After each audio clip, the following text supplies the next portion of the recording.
Please welcome old and new members. Ladies and gentlemen, the Shkat Kwan dancers.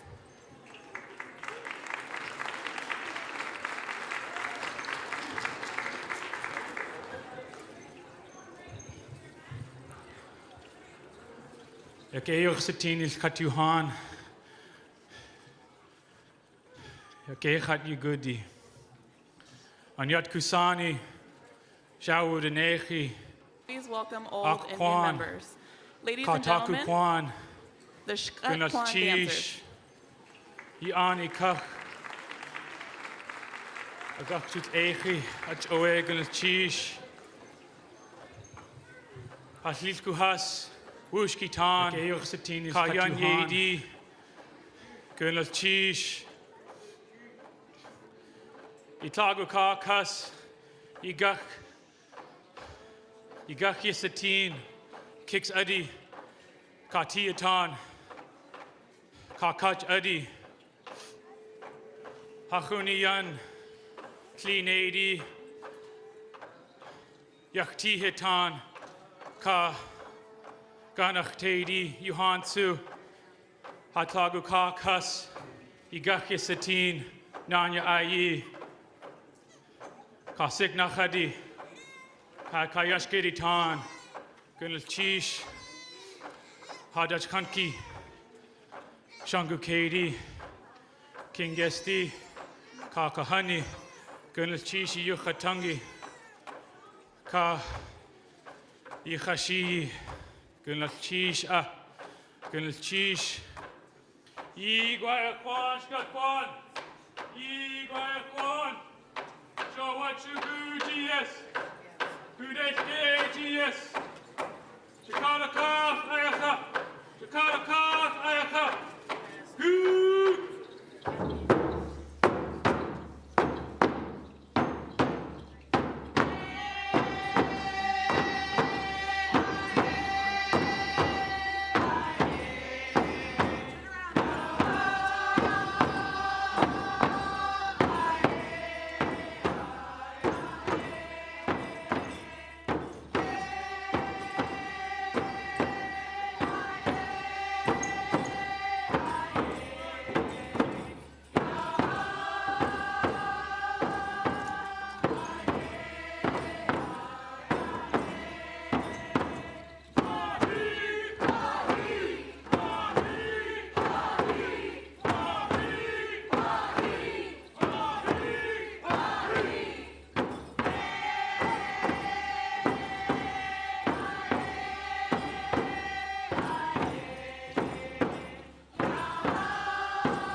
Chish,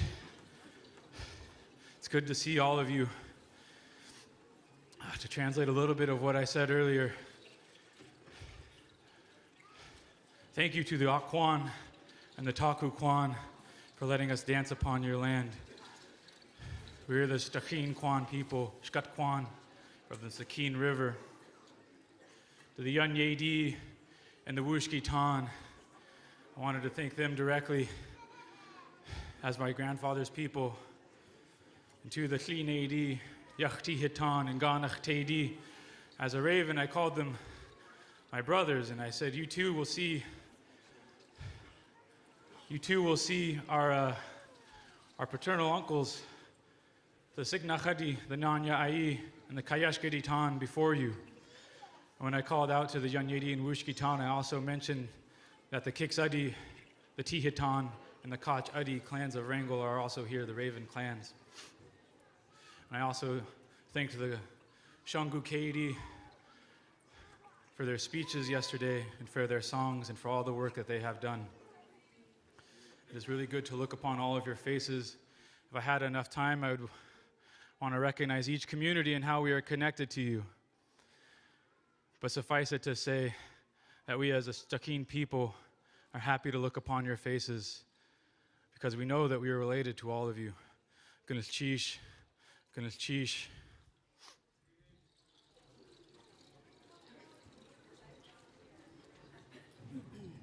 Tanashawat, Yuhak Duasak, Yake, Natsa Kiksadi, Gagoon Hit.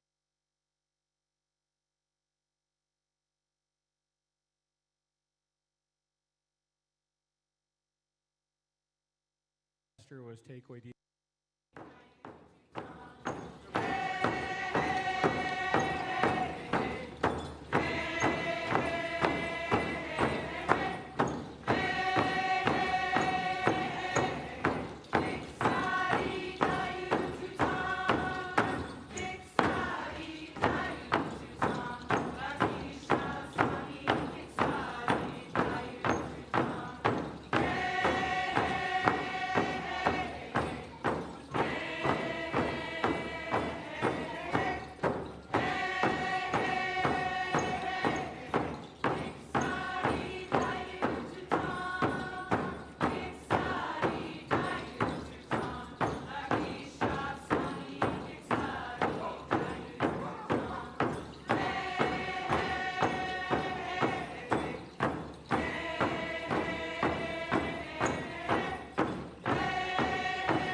I am Tlingit in my heart, mind, and soul with my pale skin. And I strongly believe that blood quantum is used to discriminate against our Native people. I'm less than 1/4 Tlingit.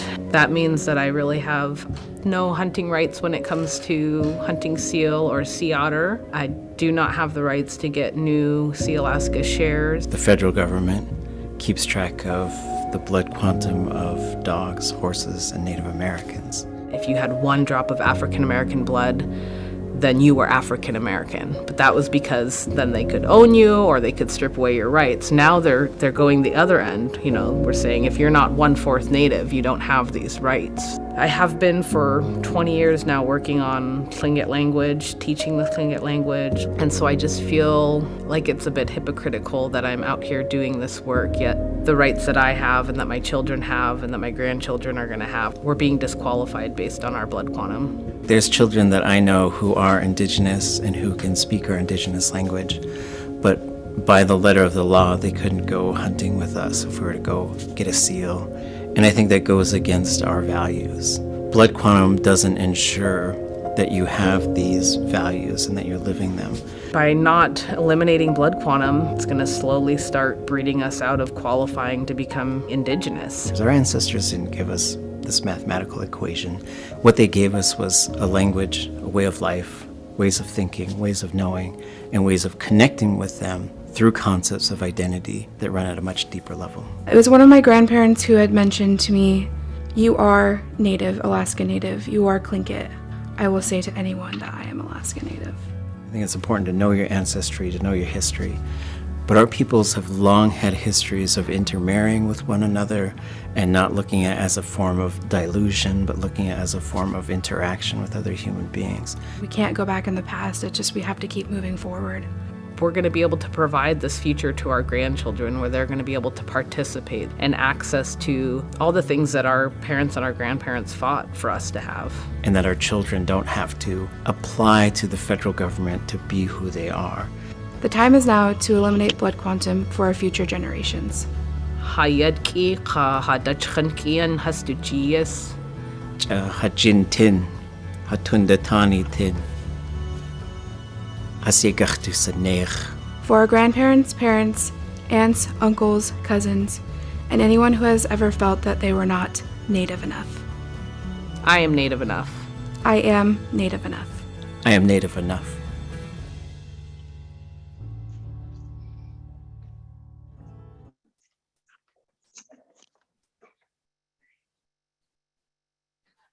Yak e Yagi, good day, and welcome to today's roundtable discussion with Sealaska directors on the blood quantum resolution.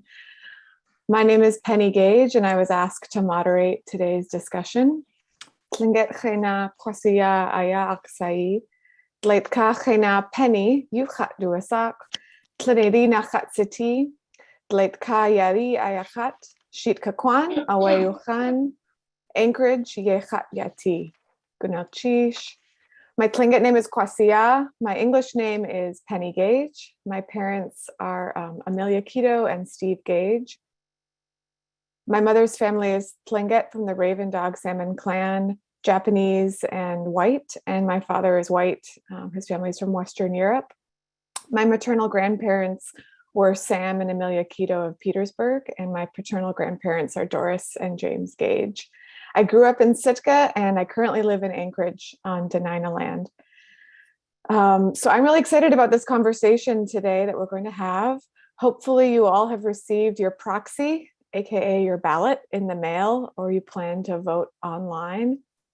This issue of who is Native enough is really important, not only to our people and our corporation, but across the state, across Indian country, worldwide. This is a topic that is garnered a lot of attention and interest.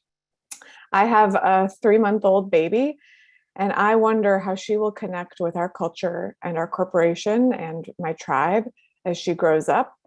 And I was discussing this issue this morning with my mother, who is Tlingit and here to help out with the baby. And we talked about how this issue, she framed it interestingly as trusting the next generation, the next generations. So we have an hour together. Here's a quick snapshot of our agenda. We're going to have a blood quantum presentation by Sealaska President and CEO Anthony Malott. And then we will spend about 30 minutes with Sealaska directors coming into the conversation about this issue of blood quantum and what all shareholders will be voting on this year. And finally, we want to try and answer some questions from shareholders. So please type your questions into the chat and we will try and capture those and try and address as many of those as we can toward the end. So with that, I'll turn it over to Anthony Malott, who's going to provide some historical background and current information on this issue. Anthony? Thank you so much, Penny, for being with us and making that introduction. Really excited about this session, to hear from the board in regard to why this is on the election ballot this year. And just so many great answers, so much commitment to listening to our shareholder voice that went into this decision. And so I will kick off with the presentation that we have been utilizing with our shareholder base, just to make sure that there's full understanding of the implications of this, what looks like a fairly simple change. And so this is material straight from your proxy, and we want to highlight that the information in your proxy is very important to walk through. It's inclusive of a pro voice, a con voice, and it includes a letter from the board highlighting why they have decided to recommend a yes vote. And simply put, if you can see this fine writing, what the strikeout, what the yes vote does is it strikes out the need to prove you are 1/4 degree or more Alaska Native. That's what it does for the Class D descendant stock. And so it doesn't mean that non-natives can become shareholders by striking that, and there is some confusion around that. Removing blood quantum as eligibility means that we are now proving your blood quantum through lineal descent. That's one of the reasons, and I'll walk through 4 reasons why myself personally am excited about this action. One, it came from the voice of our shareholders. For all my time at Sealaska, we have heard from grandparents, we've heard from parents, we've heard from youth that this eligibility requirement does not define their nativeness and actually leaves many out. And we made sure over the last year to talk with our shareholder base, to hear from you, get your input. And it was the shareholder input that really drove this. Another reason is that we are following Tlingit and Haida Central Council's lead on this. Tlingit and Haida has already dropped 1/4 degree blood quantum from their eligibility to become a tribal citizen. You still have to be of Tlingit and Haida descent, just like in regard to proving that you are an original descendant that will be maintained under a yes vote. But when I've heard them speak, again, just like we've heard from our shareholders, blood quantum does not define their tribal citizen base. They believe that it is a tool of the federal government that had probably poor historical reasons to exist in the first place, but today has no reason to exist to define their tribal citizens. And they believe that inclusion makes them stronger. More tribal citizens makes TNH stronger. And that's That's my third reason. That I truly believe that inclusion makes Sealaska stronger as well. Inclusion fits our values. And lastly, I've thought about this a lot. Inclusion is healing. It's healing to know that our future generations will continue to be engaged and involved in this corporation and not feel left out. And those reasons really carry the day from our shareholder voice to this point. And as we walk into some of the finer details, right now, become a descendant shareholder, you have to include the date of birth and social security number of your relation who is an original shareholder. You have to include your birth certificate, and you have to prove that you have enough native blood. This certificate of Indian blood from the BIA has to be included. Again, if the resolution passes, you still have to prove that you are a lineal relation or descendant of original shareholder. You still have to provide your original birth certificate to prove that. But now you don't have to go to the BIA to have that CDIB card for that final step. You still have native blood. You still are related to an original shareholder.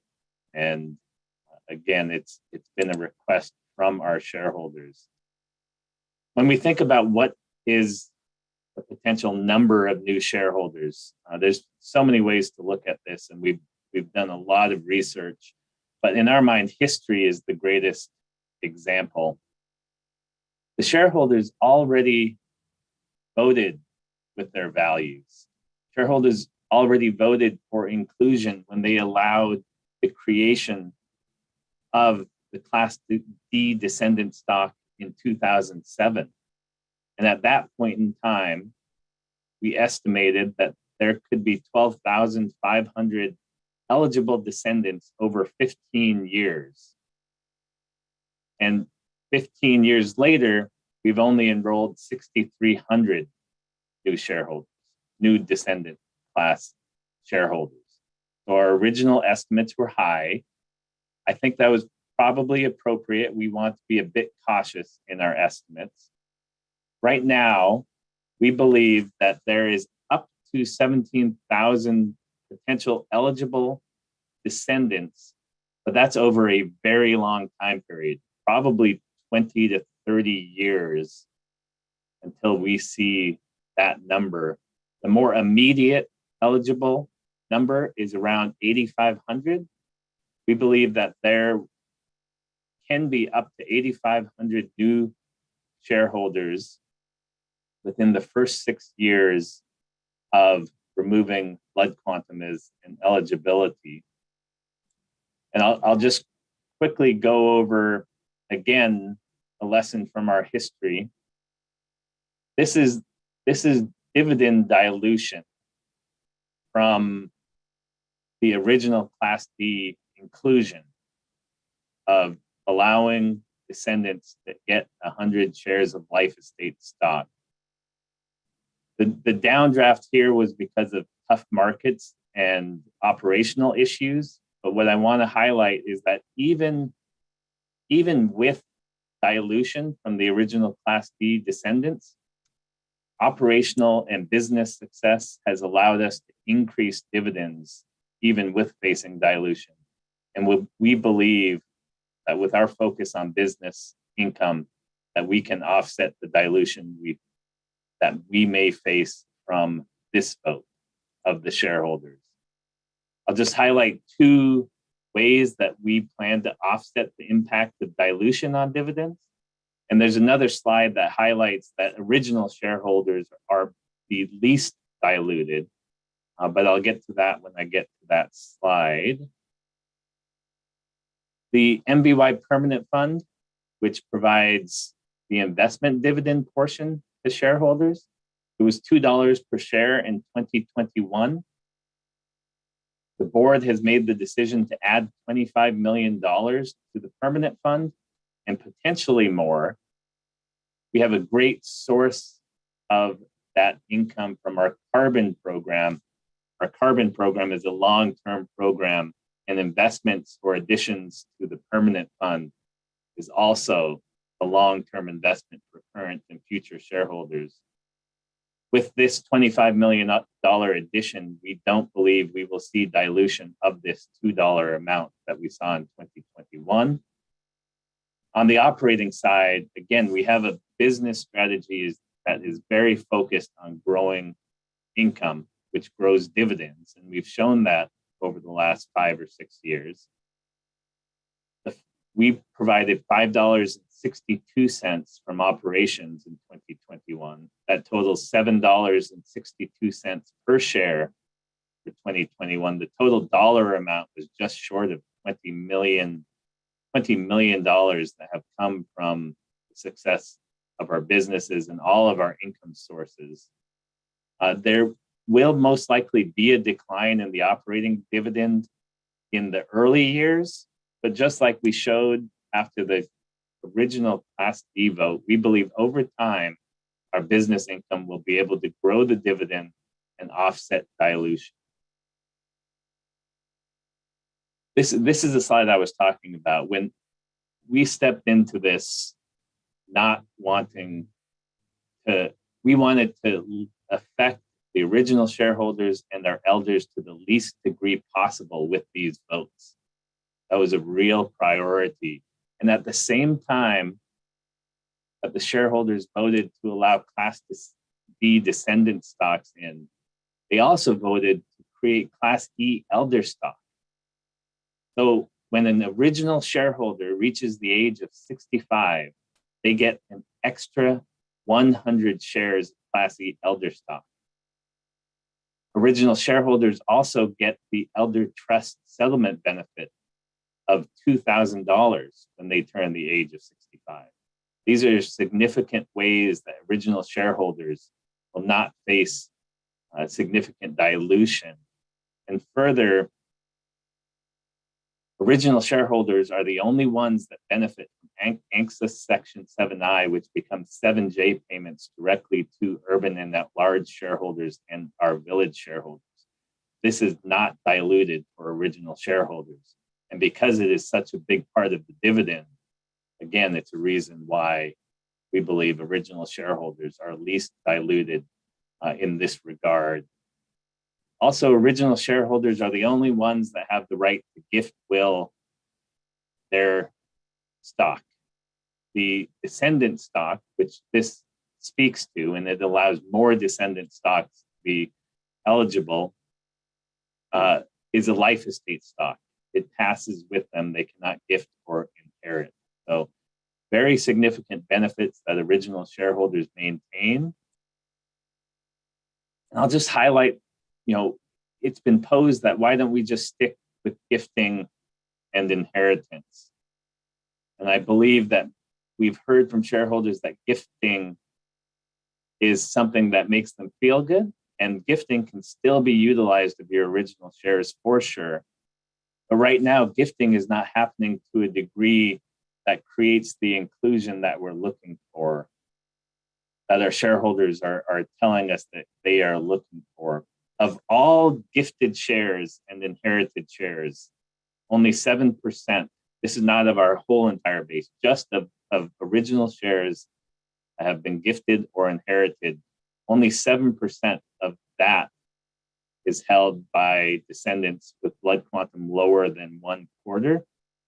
We believe there are many more shareholders that are eligible that are not shareholders through gifting. The gifting is not reaching many additional shareholders. So this concept of leaving shareholders behind right now or closing the door on shareholders because we have this quarter blood quantum eligibility requirement matches up with that gifting and inheritance alone is not achieving what we're looking for. Also, it makes a difference whether you get your shares when you're 18 or if you've waited most of your life to get your shares. There are many shareholders that don't become shareholders through gifting or inheritance until they're in their 40s and 50s. That's a long time period to be left out. And gifting also creates dilution. So if you ask an original shareholder to gift their shares, they are diluting themselves. They end up with fewer shares. And then the shareholder that they're gifting to has less than 100 shares as well. And so these are reasons why gifting and inheritance, which is good, we recommend gifting and inheritance and support that. But gifting and inheritance alone will continue to leave many behind. I look forward to continuing this conversation with all of you. I look forward to hearing from our board of directors who have led this effort, listening to our shareholders and expressing what they hear from our shareholder base.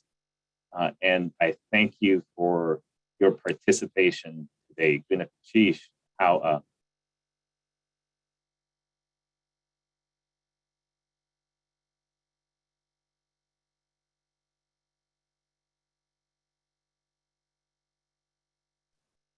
Gunalchish, Anthony, for that information. These are complex topics, and I learn something new every time I see this information presented. A lot of things that happened in Congress, that happened through other shareholder resolutions, and it's always good for a refresher on where we are and some of the statistics. So we're going to move into a bit of a roundtable discussion with our board of directors. So would ask them to turn their video on if they haven't already. And I'll throw out a question to Vicky Sobolov and Lakwanai about why is this resolution on the proxy right now, on the ballot this year?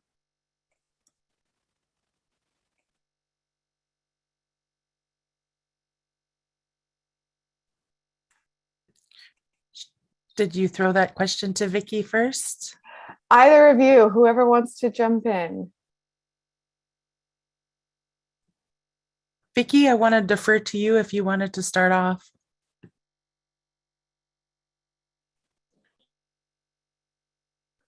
Looks like she's having technical challenges with video and mute.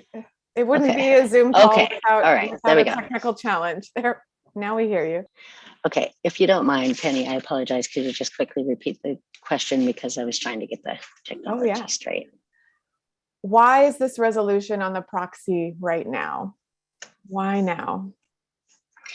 Well, as Anthony said, the resolution had discussion for this resolution began in 2007, and actually prior to that, when the board brought forward the prior resolution to open enrollment to descendants.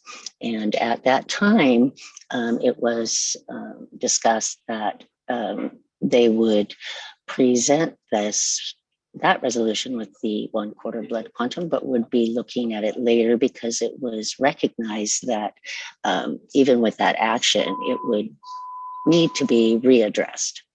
And at that time in 2007, that vote passed with the shareholders by over 56% of the voting shares. So it was a clear message by over half of the shareholders at the time that they wanted to include their descendants. So again, historically, blood quantum was used by the federal government to limit the benefits that they were required to provide to Indigenous people. And then it got picked up and was used by many tribes to determine who would be eligible for enrollment to their enrollment list. So now that Sealaska has been in existence for 50 years and ANCSA has been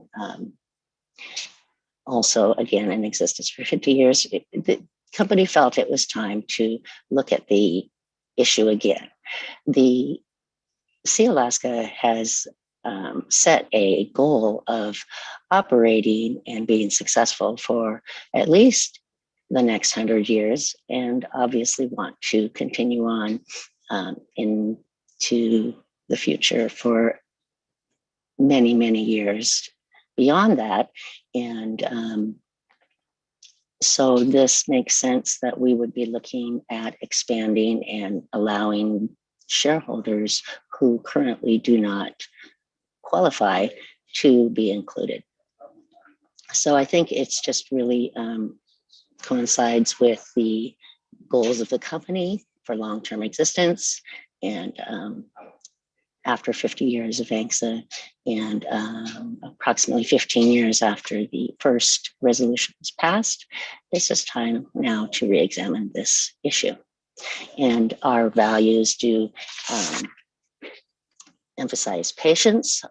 Our values also emphasize generosity and holding each other up. I think that this resolution follows along with those values that I mentioned. There are, of course, several others. Thank you.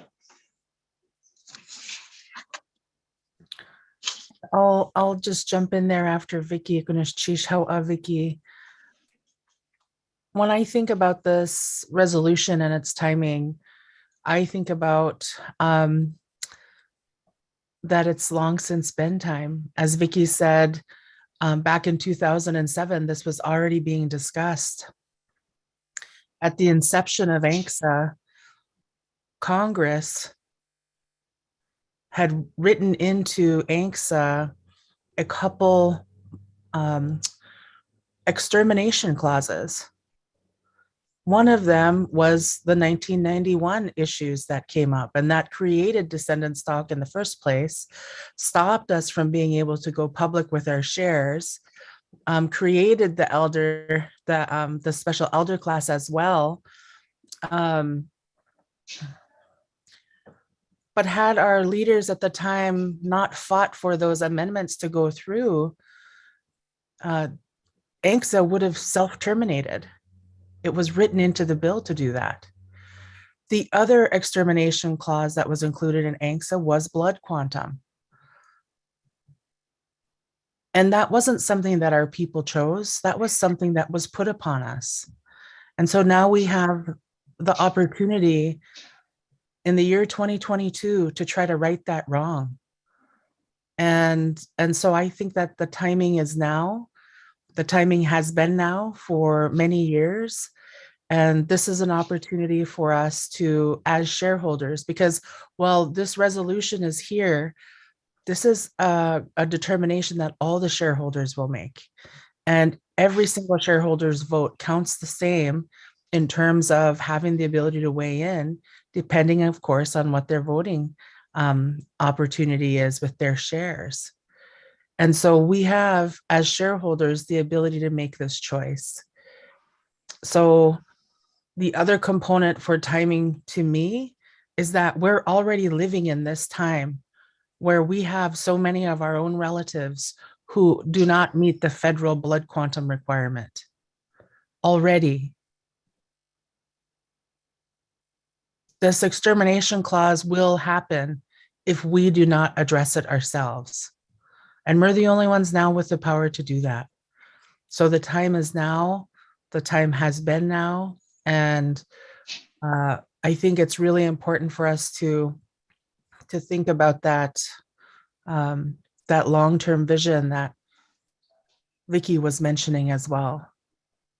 Like, we're shareholders of this company. And so from a corporate standpoint, we could say, but I own this company now. But I think from our Native perspective and from our Native values, we actually really think about, to play on that quote that we know so well, that we're only borrowing this corporation from our children. And it's our opportunity to make things right for them coming up. Ganesh Chishawa for the question. Wow, wonderful words, Gunachi, Shlagana, and Vicky. Bring a couple other directors into the conversation. This question's addressed to Nicole Hallingstad and Cahill Juice. How does the board feel that this resolution will add value to Sealaska, to the company?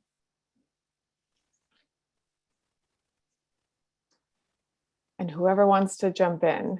If you're speaking, Kahilji, you're on mute. Oh, she's pointing to Nicole. Maybe. Thank you. Thank you, Penny, for the question and for the chance to have this opportunity to talk with our shareholders and answer some of their questions. I just want to reiterate what you've heard before, and that is that there has already been a shareholder vote on the decision to open up our wings, wrap our raven and our eagle wings, as a shareholder said in Seattle in our meeting just this last weekend, around our children and our grandchildren, to open up that blanket true to our values and encourage those who have simply been born after 1971 to join Sealaska. So that vote has passed by our shareholders. This vote puts the question again to our shareholders: should we just make it lineal descendancy, not have a blood quantum requirement, but simply make it lineal descendancy of an original shareholder, just like our internship and scholarship programs?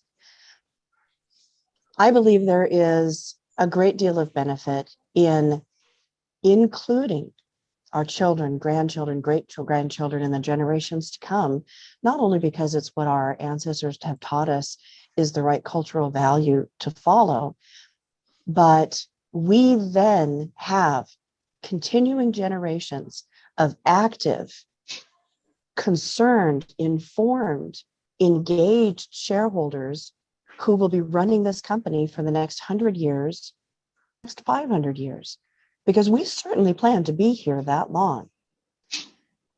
People can have a difference of opinion over how you define value. What is of value to the corporation?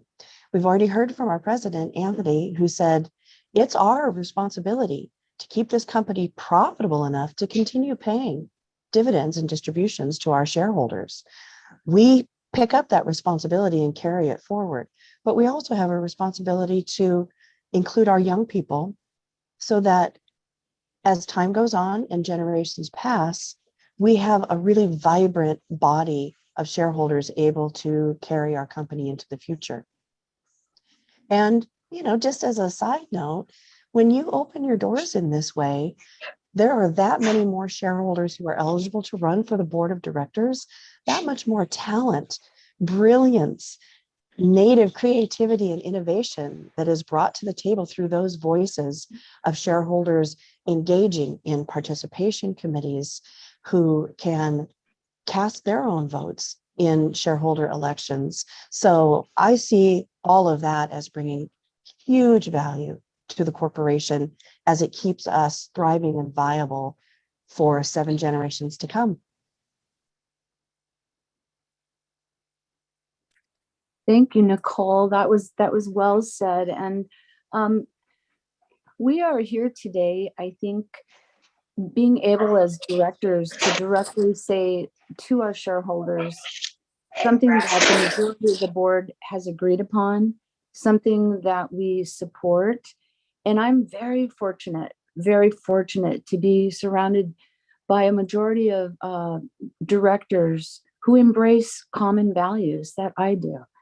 And there's business people on our board, well educated. There's 3 attorneys. I mean, we're just educated. We've gone off and done all of these wonderful things, but yet we retained what was probably the single most important cultural value, and that is our future generations. Penny, congratulations on the baby. I didn't know you had a baby. That is the best news in the universe.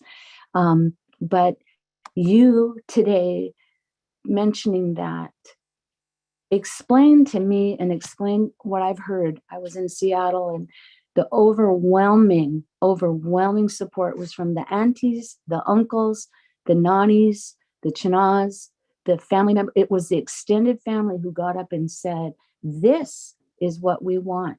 And this is why we want it. We are educating our children. They're getting well educated, but hey, we're also learning our language. We're learning our stories, our song, our dance. That's who we are. We're a very unique organization. We're not IBM. We're Sealaska. And with that comes also an obligation to go from this very individual viewpoint of me, to a community-based, what is our future? If we can hold you up, individuals like Penny, who are coming onto the scene through advocacy that Sealaska has initiated, if we can lift you up, there's our future. And if you carry that same value down to your baby, to your children, to your relatives, to all of our relatives out there, then we have succeeded in carrying the importance of the values. And I just can't see anything except a ripple effect. I can only see the healing, the good that can come from that.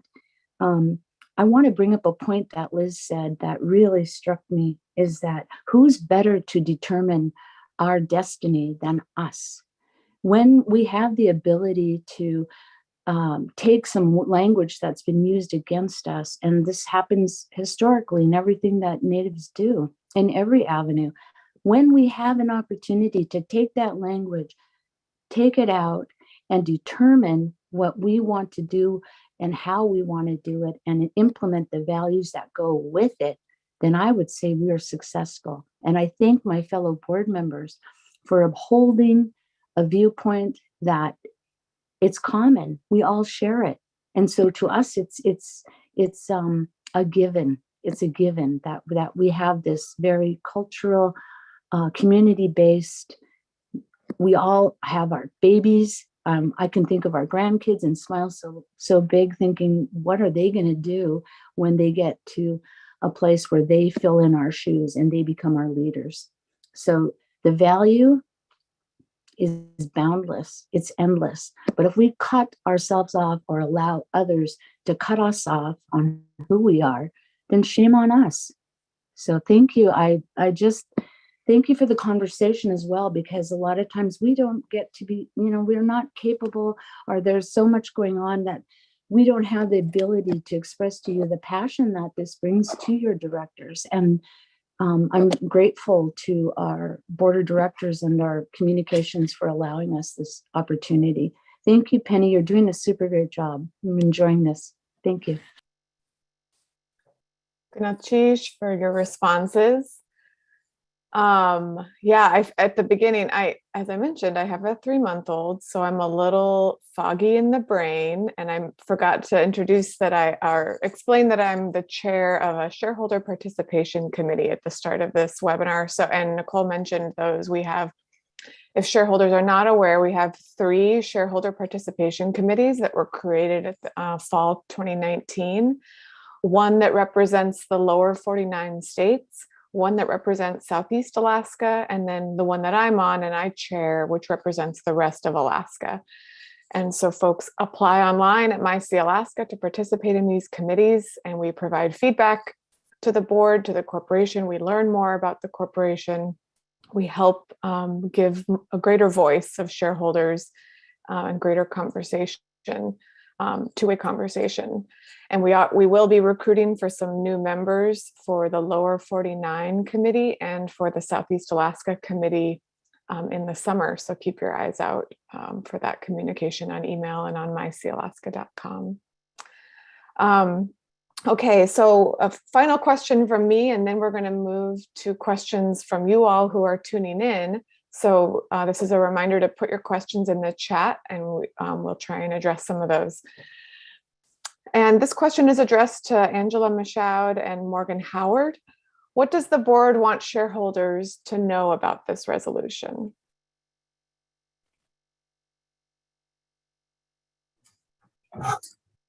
Thanks, Penny. Guneshish. What the board would like the shareholders to know is we have listened to you, and we have heard the feedback that people want to make sure that our children have a future, that they are involved, and that they don't get disillusioned, and that we will be continuing for another 50, 100 years, that this is the time for the 50-year ANCSA celebration, that this is the time to make these changes. This resolution alleviates the problem of choosing which children should get stocks gifted to them. It allows the elders to keep their stocks so that they can benefit for their whole lifetime having them. And it allows us to continue to have pride and ownership in our corporation, and that you are Native enough. You're Native enough, even if it's just a drop. Who you are is within your DNA. And I'll hand it over to Morgan so we have time for questions. Thank you, Angela. As you're hearing now, the directors on the board have been very thoughtful about this. And, that is our job, to be thoughtful about the decisions that we make as directors. We are obligated to perform our duties with the values of our culture. One of them that's really strong for me is Hashagun. That one resonates so strongly with me. I think I've always lived it before I even knew it. That's that idea that you take into consideration your ancestors, you take into consideration your descendants, you take into consideration the people around you when you make decisions. You give them equal weight. Now that's an obligation, and it's also an awesome opportunity for us as guidelines to make decisions. This falls right in line with that. In many ways, the answers are in front of you. They're around you. We always bring in our ancestors and our children when we speak, when we talk about important things. There they are, right in front of us. We invoke their names. We invoke our ancestors' names in conversation because we know that brings with them their teachings. That brings with them their names, brings with them the memories and the values, as if they were speaking in the rooms that we're in. We talk about our children because we know we're just one generation out of thousands of generations.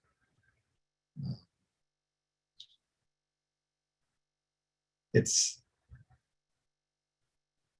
in many ways, as a board, we're behind the shareholders. We took a survey and 69% were for. Imagine you're in a room with 10 shareholders and 7 out of 10 of them feel strongly about this issue that has not yet been addressed by the board. The idea that we should eliminate the requirement for this blood quantum to be a life estate stockholder, right? 7 out of 10 feel that way. And when we did that survey, which was a very comprehensive survey, it took almost 4,000 shareholders. That's a huge sampling for a survey. Within there, they had written in comments. Those comments were profound. They were urgent. There was urgency in those comments in regards to this issue. They are wondering why. Why are you leaving us out? Why are we not Native enough? When will we be Native enough? How will we be Native enough? They're already learning our languages, saving our languages, right? We need them.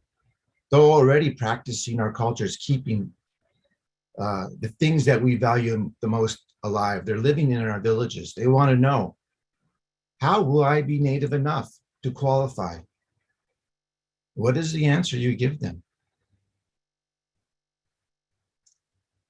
You tell them, well, that's how the government set it up. They came up with that back in 1971. They needed a definition of Native. This is what they came up with. It almost feels arbitrary, why that number? As has already been said by Bog and I and Nicole and Giljuice, we have the potential to change things for our organization. We do not need the government to define what is Native for us. We can do it ourselves, right? So the board had a very important conversation in November of 2020. And it was only one subject up on that conversation. It was about this issue. And it was a unanimous vote to place this issue before the shareholders. Everyone agreed that this issue should be placed before the shareholders to let them decide. And know this, when Anthony talked about the 7%, and Nicole mentioned only 7% of the current shares owned by shareholders are those under 1/4, and they receive those through gifting inheritance, only 7%. That means when this goes to the shareholder vote, 93% of those voting are not the ones who are going to benefit, right? The 7%, they don't get to decide. Who's going to decide this? It will be the original shareholders, by and large, 93%. And if this vote passes, what does that say? I think it says that Sealaska, like someone said earlier, is not IBM. We're not a typical corporation. We're a vehicle that holds our ancestral land, right? We will always be that entity that does that. That's the shareholder connection through Sealaska to our land. To me, that's so powerful. And that's why we need the next generation. We want to welcome them in and open our arms to them. We don't want them to feel like they're not included because we need them. The next generation is the best equipped to handle the future. We need them. I want them to know they're valued. I want them to know they're loved. So that's why I'm urging all shareholders to vote yes. Thank you, Penny. Good enough, Chief. We are going to move into the part of the discussion where we are welcoming questions from shareholders who are tuning in. So please, I know there's been some coming in, but keep putting questions in the chat. So the first question is from Clarice Johnson. She says, Sealaska has mentioned that blood quantum impacts the ability of Alaska Natives to participate in traditional harvesting activities such as sea otters. How would owning Sealaska stock change that for Alaska Natives who are under 1/4 blood quantum? And I'm not sure who on the board wants to discuss this, maybe Morgan. This is something that I know Sealaska Heritage Institute has come out and advocated around. It's a federal requirement that the hunting and processing of marine mammals can be done by people who are 1/4 or more Native. And a note that, you know, it makes it hard to credibly object to the federal government using blood quantum as a requirement when it comes to hunting rights if our corporation does. But this is a federal requirement. And maybe Morgan can say more. I see he has his hand raised. Well, you said a lot of it there. It's the Marine Mammal Protection Act. And the government's following our lead. Basically, they're using our definition that we inherited from the Alaska Native Claims Settlement Act. So the answer is, if we define ourselves as Native, we will be able to go back to them and say, if this vote passes this year, we'll be able to go back to Congress and say, your definition of Native is wrong. We have a definition of Native now. It's lineal descent, and it's throughout Sealaska. That will give us the opportunity to change that. That's what, and we have Sealaska Heritage Institute, and there are a lot of smart folks there. We have PhDs. We have the ability to make these changes, but we have to let them know how we identify ourselves first. That will be how we'll be able to do that. Did you have something to add, Cahill Juice? I saw you came off mute, but you're muted again. I think there was some feedback. Yeah, I wanted to add something, and I really appreciate that question because it points out the technical relationship we have as Native people, whether it's in the corporation, in the tribe, with the agencies. It is complicated. And one of the things I found when I listened to people, they had some of the issues not as clear. Clearly we have our corporate secretaries telling you, this is not directly impacting. But when you determine who you are, you also have that right as a tribe to do those things. It's a step in the right direction. On Friday, there was people sitting on this board, and Sealaska advocated for that change in the legislature with them because with the recognition bill. Now, when you make changes like this, you are telling the state, we define who we are, whether it is in a quasi-native corporation format, whether it's our tribe, whether it's government to government, we're going to be able to strengthen that. Thank you to those, I want to say a shout out, thank you to those who put in that effort. And so that's another great reason, thank you very much, that will help clarify and allow us to advocate. Joe, our chair for AFN, we have, it gets so complicated that sometimes answers are simple, but other times answers are very complicated. All I can say is this helps us in the fight to represent ourselves in the manner that we choose to represent ourselves without getting too deep in the weeds. So thank you so much for that question. And Nicole, did you have something to add also on that question? Yes, I did. Thank you, Penny. And I will keep this brief because it brings to mind another way that opening enrollment to lineal descendancy brings tremendous value to Sealaska. Morgan and Giljuice just touched on it. When we define who we are as Native people, that actually influences policy that impacts us. And something that's it's important to remember too, when we talk with our delegation in Congress and we say our corporation is 23,000 members strong, 10 years from now, 20 years from now, to be able to say we represent 30,000, 40,000 of your constituents, of people who are voters, that makes a difference when we talk with policymakers. We often work with senators from other states. We'll use Washington State as an example.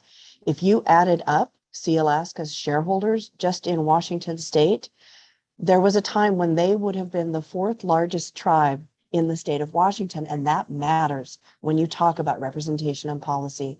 So that's another value to think about when you are looking at this vote. Thank you.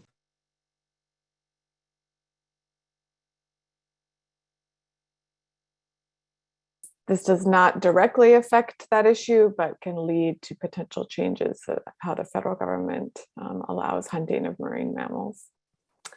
Another question, isn't it true that left outs can already enroll, referring to people who were not alive in 1971? Shareholders can gift socks or will them for their descendants. And then I'll stick in a second question from Shirley Ernest. What about the dilution of dividends paid to our elders who depend on the money? Who wants to jump in?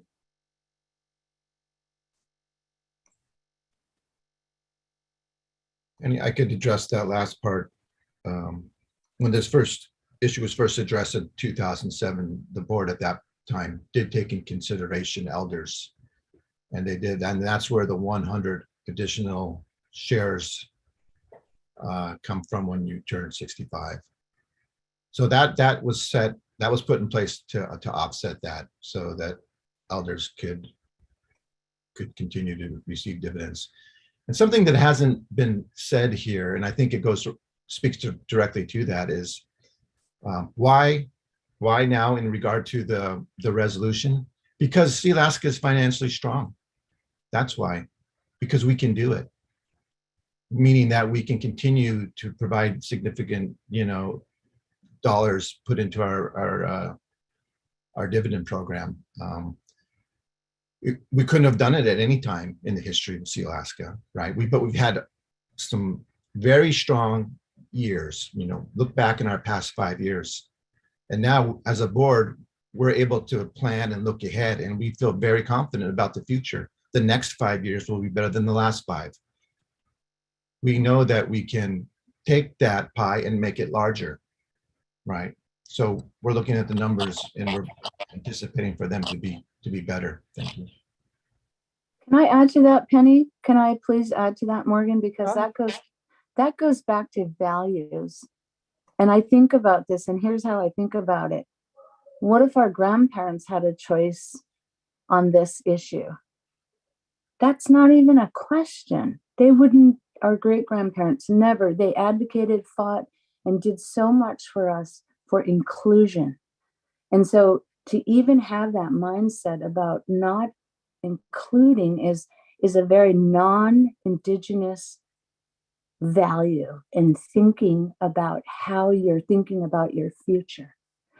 I just have to add that, because to me it's a no-brainer, but to others weighing it out in terms of dollars, my babies are invaluable.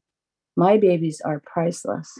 And so my future is boundless because of that. And if I'm trying to make it a limit, or I'm making it a right or a wrong, then I lose. So let's make it what it needs to be and advocate. And that's the other thing I didn't say. I support this resolution strongly. I forgot to even say that. So thank you, Penny.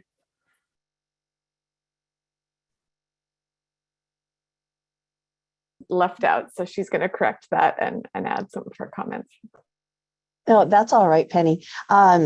Left outs is a class L stock, L for left outs. It's those who were born before 71 who would have been eligible as original shareholders, but who simply missed the opportunity to apply. So it's actually a different class of shares. Descendant stock, which is class D stock, this only applies to descendant shares. So left outs still have to meet that 1/4 blood quantum requirement. Descendants would be lineal, those born after 71. And I just wanted to note that life estate stock is different than original common stock. That is one of the benefits and one of the powers of original common stock, is that those stocks exist forever. They get gifted, they get inherited, they get passed on. Descendant stock is life estate stock. And that means when you pass away, so do your shares. They literally disappear. They dissolve. They're taken off the books. They're gone. Those shares that somebody once owned that represented them in this corporation, they just go away. So to be able to offer continuing shares to those who come after that is very important, because descendants cannot will or gift their shares. Thank you, Penny. Thank you. Okay, we'll move to the next question, although I do see Vicki has her hand up, and Morgan, if you want to make a couple comments. I just wanted to comment that if you look at the slide that was provided on the impact of the 2007 resolution on dividends, at the April distribution of 2021, the difference was a $245 difference. So for a 1-year period, that difference would be approximately $600. And also, if you look at the statistics, the estimate at 2007 for the enrollment of descendants was 12,500 descendants, and over a 15-year period, 6,300 actually enrolled. And so that dilution occurred over a 15-year period of time. So my point is that the current estimate for this resolution, although the long-term estimate of 17,000 is a high number, there is a current estimate of 8,500, and that number of shareholders will be enrolled over a period of time. So again, the point that I'm trying to make is the dilution is real, but it's a gradual dilution. And that should be something to consider. Thank you. Just a note that it is 1 o'clock, but we're going to go for maybe 10 more minutes. So those of you online, we want to respect your time if you need to go, but this will be recorded and saved on my Sealaska to view afterward, but we're going to go a little bit longer. And there was a question that you touched on, Vicky, and maybe you can, you or Anthony can answer, from Victorina Mata. When you say you believe it is 17,000, was there an actuary, and what are the research did you rely on to believe that number? Yes, we are working with an actuary, and we are working with IDA, and we are getting as much data as we can gather. And so Plinkett and Haida, which follows lineal descent already, is a great data source, and actually is in my mind better than actuarial estimates because it's real data as of right now.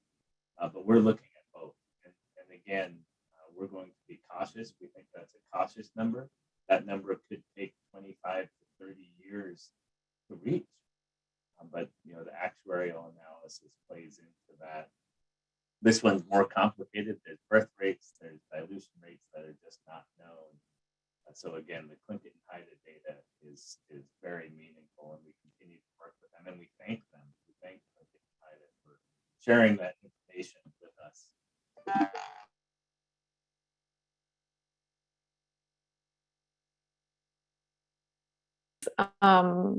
One from Mary Hastings. Have we considered halting, not allowing original shares to be gifted to churches and non-tax-paying entities? It is an issue that I feel needs to be addressed if it hasn't been by now. And can you tell us how much of our original shares actually fall in this category? And then a second question from Ethan Pettigrew. If this passes, will those who were 1/8 or less in 1971 be allowed to apply for enrollment as well?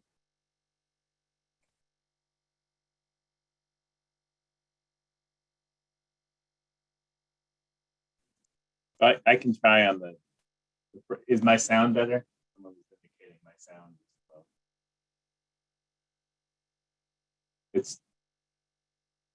It's good now. Okay. And sorry, can you help me with the first part of the question?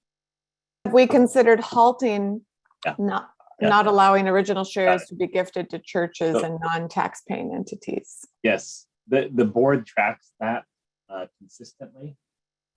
It's under 5% that have been gifted to non-lineal descents or organizations. And once that occurs, they become non-voting stock. They are not eligible for our programs. The board tracks it just to make sure it's not growing. And so it has been under 5% for many years now. I think if that number started growing, there would be ways to address it. But it is a mix of the necessity to follow state corporate law that allows that to occur. Penny, can I mention your sound's coming in and out, Anthony, but he's right on the money. He's just saying it's a state chartered corporation. We're held to rules and laws that obviously we're not always liking, and it holds us to a different thing. But I know that's the issue with anyone and everybody, but then I found comfort in that, knowing that they can't vote those shares no matter what. So that what little relief that gave me, it was still better than having them be able to vote in our company and hold a voice. So thank you for that question. And I don't know why I can hear you, Anthony, and then you cut in and out. And so, yeah. And Penny, I think it's good to clarify that it's only the original stock that could be transferred into non-native hands, through inheritance. The life estate stock is not like that. So the life estate stock cannot move into non-native hands.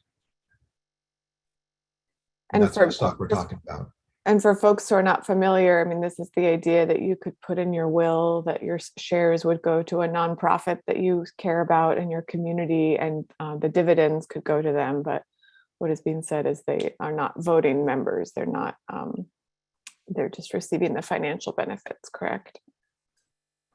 Correct. And Penny, just to answer the question, it is pretty low. It was below a 4% amount.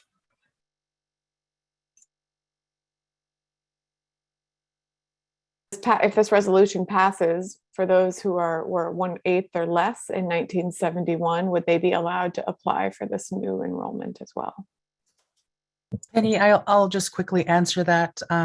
No, the original standard still applies for those who were born before the cutoff date in 1971, December 18th, 1971. But they could get the new stock for life. No, No, no. no, it only applies to those who were born after the cutoff date of 1971, descendant stock. Yeah. Yeah, everything remains the same for the descendant stock, and the requirement of having to be a descendant of the original shareholder remains the same.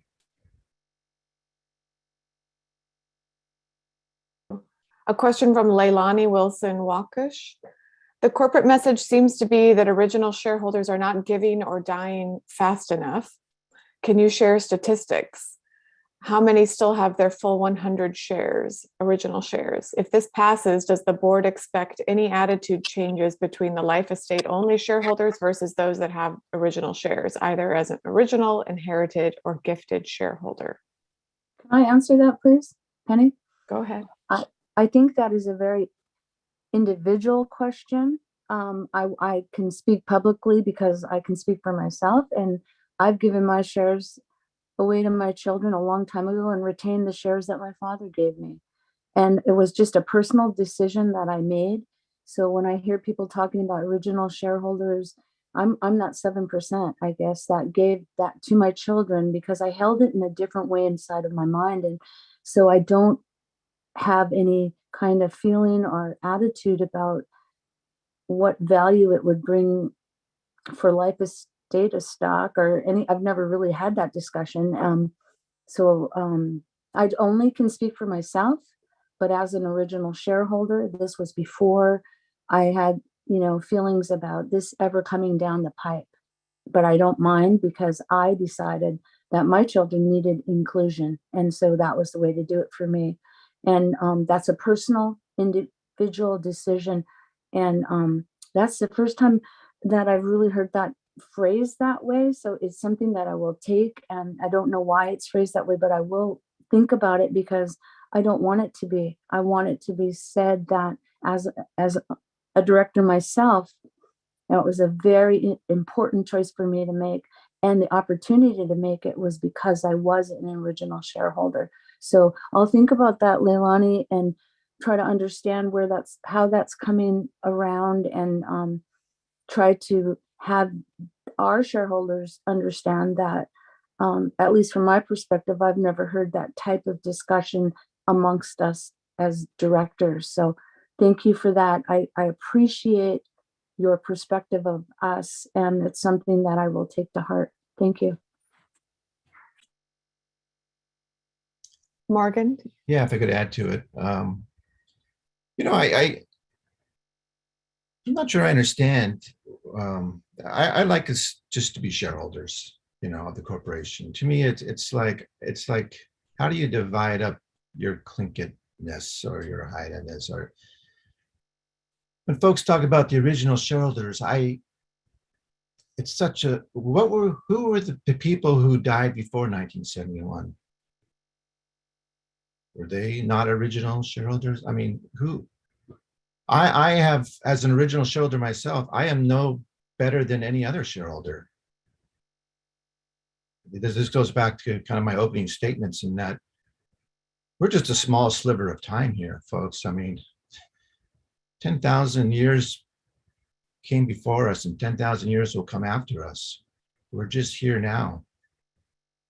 What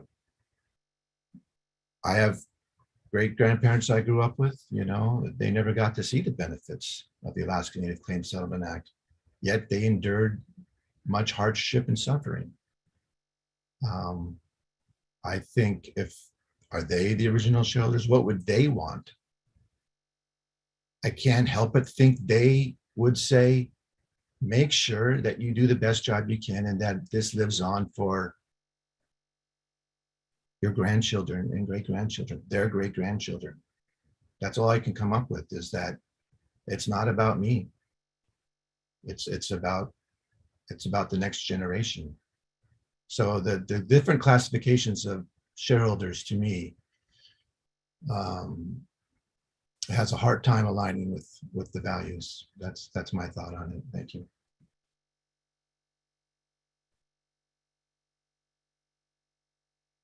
On 11 already in Alaska, and we have many questions that we couldn't address today.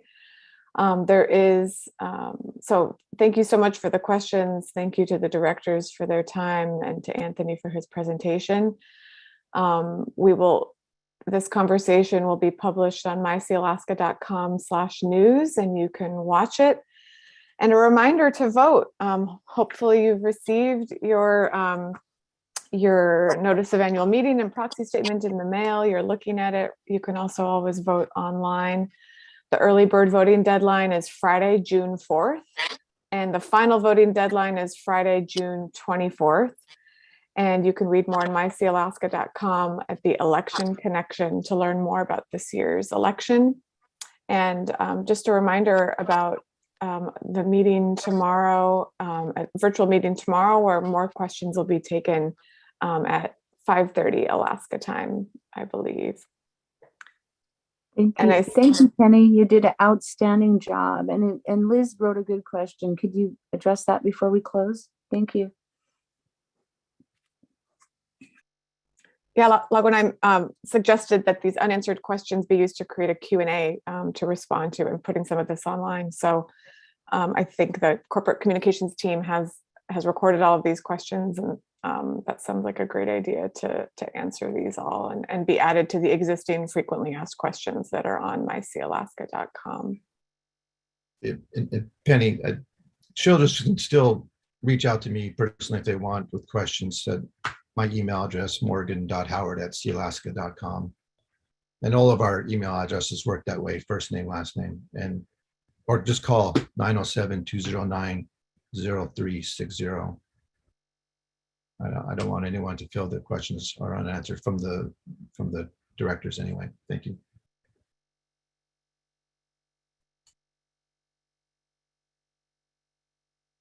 Today, and we'll be seeing you all at the meetings coming up, and hopefully all at Celebration in Juneau next month, on virtually or in person also. Have a wonderful rest of your day. Monica. Finish,